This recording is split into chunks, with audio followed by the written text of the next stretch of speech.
Halo, selamat siang pemirsa. Apa kabar Anda hari ini? Senang sekali saya Pram Senjaya dan rekan saya. Ya, dan saya Prisa Sombodatu kembali hadir menemani Anda dalam iNews Siang. Selain 3 berita utama tadi, iNews Siang juga akan menyuguhkan beragam informasi penting lainnya. Dan pemirsa, siang kali ini kami awali dari daerah Jawa Barat, di mana ada sebuah bus pariwisata bermuatan puluhan mahasiswa terguling di wilayah Puncak Ciloto, Cianjur, Jawa Barat akibat remblong. Ya, sejumlah mahasiswa luka-luka. Bos Oleng pagi-pagi bus oleng di depan Wisma Haji. Beginilah rekaman video amatir warga setelah bus pariwisata bermuatan puluhan mahasiswa asal Jakarta terguling di kawasan Puncak Ciloto, Cianjur, Jawa Barat. Bus yang melaju dari arah Puncak Bogor menuju Cianjur sempat oleng dan hilang kendali.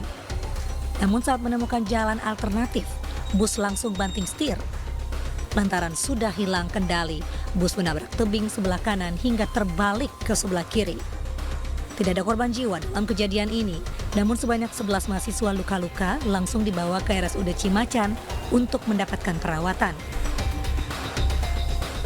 Kalau saya lihat itu waktu itu kan mobil terguling ya, jadi kelihatan dari roda itu ada keluar asap dari ban dari roda itu. Lantas ada juga kelihatan oli berceceran oli rem gitu ya, itu kayaknya bocor gitu ya. Itu kelihatannya roda belakang itu mengeluarkan asap. Belum diketahui secara pasti penyebab kejadian, namun dugaan sementara bus mengalami remblong. Dari Cianjur, Jawa Barat, Muhammad Andi Isyan, iNews melaporkan. Sebuah truk ekspedisi penuh muatan terguling menutup badan jalan di jalur Poros Pantura Lamongan, Jawa Timur. Akibatnya sebuah warung rusak dan terjadi kemacetan panjang. Truk ekspedisi penuh muatan ini terguling di jalur Poros Pantura, Lamongan, Jawa Timur. Awalnya truk yang dikemudikan Zainul ini melaju dari Jakarta ke Surabaya. Namun pasca hujan yang mengguyur membuat jalanan licin sehingga truk mengalami oleng dan hilang kendali. Truk pun akhirnya menabrak sebuah warung makan. Itu selip akibat jalan licin. Ketinggian muatan mungkin agak oleng ke kanan. Akhirnya langsung jalur ke kanan. Pindah jalur? Iya, pindah jalur. Nabrak warung Didas, warung kopi, punyanya Bapak Paujan. Nggak ada korban, Pak? Nggak ada korban sama sekali. Ini muat apa? Muat pakaian, mau kirim ke Surabaya. Jadi dibawa, bukan masalah remblong. Kita rem leket, belok ke kiri, terus dibawa gini mobil. Nggak ngantuk ya? Oh, enggak. Ini tadi dari mana ini? Dari Jakarta, Pak. Tidak ada korban jiwa dalam kecelakaan ini, namun akibat kejadian ini, jalur Pantura mengalami macet panjang karena badan truk melintang menghalangi lalu lintas. Beberapa menit kemudian, lalu lintas kembali normal setelah truk dievakuasi petugas. Dari Lamongan, Jawa Timur, Abdul Wahid, iNews melaporkan. Sementara itu pemirsa, jembatan penghubung antar dusun di Bojonegoro, Jawa Timur terputus setelah diterjang banjir bandang. Ya, akibatnya aktivitas warga terganggu hingga harus memutar lebih dari 3 km untuk keluar dusun.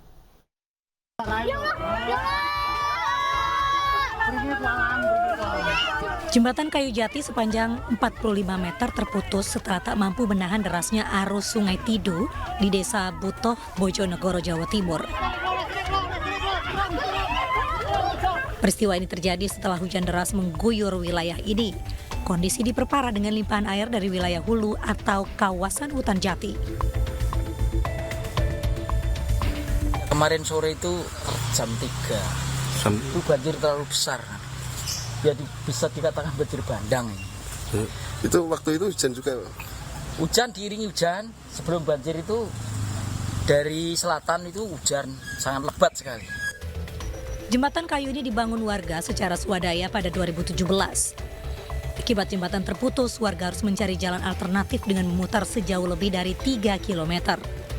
Sementara itu, aparatur desa setempat mengaku sudah melaporkan kejadian ini ke pemerintah kabupaten dan berharap jembatan bisa segera diperbaiki. Dari Bojonegoro, Jawa Timur, Dedi Mahdi, iNews melaporkan. Kita beralih pemirsa ke Gunung Merapi yang berada di Kabupaten Agam, Sumatera Barat. Kembali mengeluarkan kolom abu vulkanik dengan ketinggian 2.000 meter dari puncak kawah dan mengarah ke Kabupaten Tanah Datar. Ya, pemirsa, puluhan pendaki masih terperangkap di sekitar puncak gunung, di mana petugas SAR gabungan juga masih berupaya melakukan evakuasi. Senin pagi tadi, Gunungan Merapi Gunung Merapi kembali mengeluarkan kolom abu vulkanik dengan ketinggian hampir 2.000 meter dari puncak kawah di Agam, Sumatera Barat. Kolom abu keluar dari puncak kawah gunung dan mengarah ke Kabupaten Tanah Datar. Sejak kemarin hingga tengah malam, pemirsa, telah terjadi 36 letusan dan 16 hembusan.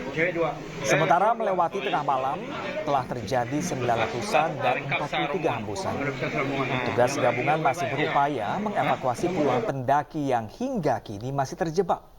Sedangkan sebagian pendaki yang sudah dievakuasi dilarikan ke RSUD Padang Panjang untuk mendapatkan perawatan akibat luka bakar. Warga pun diimbau tidak mendekati arah puncak dengan radius 3 km hingga mengurangi aktivitas di luar rumah. Jika keluar rumah, sebaiknya menggunakan masker. Sampai pukul 07.10 waktu Indonesia bagian Barat, tim gabungan sudah berhasil menemukan 3 orang selamat dan 11 orang dalam keadaan MAC Delta, dan saat ini lagi proses evakuasi dari puncak ke bawah. Jadi total temuan hari ini sampai pukul 07.10 yaitu berjumlah 14 orang dan yang perlu dicari menjadi 12. Sebelumnya pada tanggal 3 Desember kemarin pada pukul 14.54 waktu Indonesia Barat, Gunung Merapi di Kabupaten Agam dan Tanah Datar, Sumatera Barat erupsi dengan ketinggian mencapai lebih dari 3.000 meter berdurasi lebih dari 4 menit. Suara gemuruh dan dentuman kuat terdengar hingga puluhan kilometer dan membuat warga panik. Hujan batu dan pasir turun di daerah kaki gunung. Hujan abu juga melanda beberapa wilayah di Kota Bukit Tinggi hingga Lubuk Busung, Kabupaten Agam. Gunung dengan tinggi hampir 3.000 meter di atas permukaan laut kini berstatus level 2 atau waspada. Pengunjung atau wisatawan dilarang beraktivitas dalam radius 3 km dari kawah atau puncak gunung.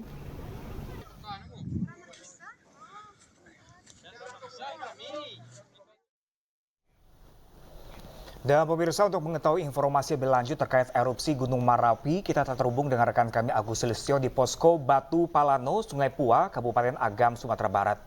Selamat siang rekan Agus, bisa Anda ceritakan bagaimana kondisi terkini dari aktivitas Gunung Merapi pada siang hari ini? Baik pemirsa, saat ini saya berada di Posko Batu Palano, Kabupaten Agam, dan untuk saat ini kita melihat di kawasan puncak Merapi masih tertutup kabut tebal. Namun sejak pagi tadi erupsi masih saja terus terjadi. Bahkan untuk saat ini petugas masih berupaya untuk mengevakuasi puluhan pendaki yang masih terjebak di atas puncak. Dan untuk di Posko Batu Palano sendiri, BPBD dan instansi terkait sudah mendirikan posko-posko di lapangan bola yang tidak jauh dari posko utama. Dan juga untuk tim SAR gabungan terdiri dari TNI, Polri, Basarnas, BPBD dan relawan ini masih sudah mulai bergerak ke atas Merapi untuk mengevakuasi korban dan mencari mencari para pendaki yang masih terjebak di atas. Dan untuk sebanyak 34 pendaki ini mengalami luka bakar, ini sudah dievakuasi ke RSUD Padang Panjang, sedangkan untuk sebagian lagi sudah ada yang pulang. Bahkan untuk saat ini diperkirakan masih ada puluhan pendaki lagi yang masih terjebak di atas yang masih diupayakan untuk turun. Dan saat ini saya bersama dengan narasumber kita, Bapak Kennedy, warga Batu Palano. Selamat siang, Pak. Pak, awal kejadian kemarin terus dampak apa gitu, Pak? Ya. Kemarin pada sekitar pukul 14.56 waktu Indonesia Barat itu terjadi letusan yang diiringi getaran yang cukup mengagetkan kami warga di sekitar Gunung Merapi, khususnya di Nagari Batu Palano. Jadi dampak dari kejadian ini, kami para warga yang masih berada di sawah ladang itu langsung berhamburan menuju pemukiman masing-masing. Dan untuk informasi dampak abu vulkanik itu tidak mengenai Nagari Batu Palano. Cuma melewati di Kecamatan Canduang, yaitu ke Nagarian Lasi. Untuk korban sendiri sampai tadi jam 11 pagi menjelang siang, data yang diterima di posko Wali Nagari Batu Palano, itu yang sudah dievakuasi sebanyak 28 orang. Yang 26 masih dalam proses evakuasi. Terkait dengan berita yang dari BPBD Sumbar yang 11 orang, itu belum ada menerima berita dari posko utama. Terus Pak, untuk aktivitas penduduk sendiri di kawasan itu seperti apa sekarang? Sekarang boleh dikatakan sebagian dari penduduk tidak ada yang beraktivitas di ladang yang mendekati lokasi Gunung Merapi. Cukup ada rumah dan ada juga dari warga khususnya para ibu-ibu menyediakan nasi bungkus untuk para relawan yang terdiri dari pemuda nagari yang ikut terjun ke lokasi membantu tim Basarnas dan BPBD dari Polri. Sekitar pemuda yang turun ke lapangan itu ada 85 atau 75 orang. Terus sekarang seperti apa? Yang sekarang sampai saat ini erupsi masih terjadi, Bang. Itu sampai pagi tadi kami dapat berita dari tim relawan, belum ada yang mampu mendekati puncak. Sampai tadi pukul 9 pagi. Masih erupsinya masih sangat tinggi. Oke Pak, terima kasih Pak. Baik Pak Rusa, demikian laporan saya dari posko Batu Palano, Kabupaten Agam. Dari Kabupaten Agam, Sumatera Barat, Agung Sulistyo, Adit melaporkan. Rekan Agung, kami masih menanti update terbaru terlebih tentang evakuasi pendaki yang hingga kini masih terjebak. Terima kasih dan selamat bertugas kembali. Ya pemirsa, mantan Kepala BNPB Letjen Purnawirawan Doni Monardo dimakamkan di Taman Makam Pahlawan Kalibata, Jakarta. Informasinya saat lagi setelah jeda iklan.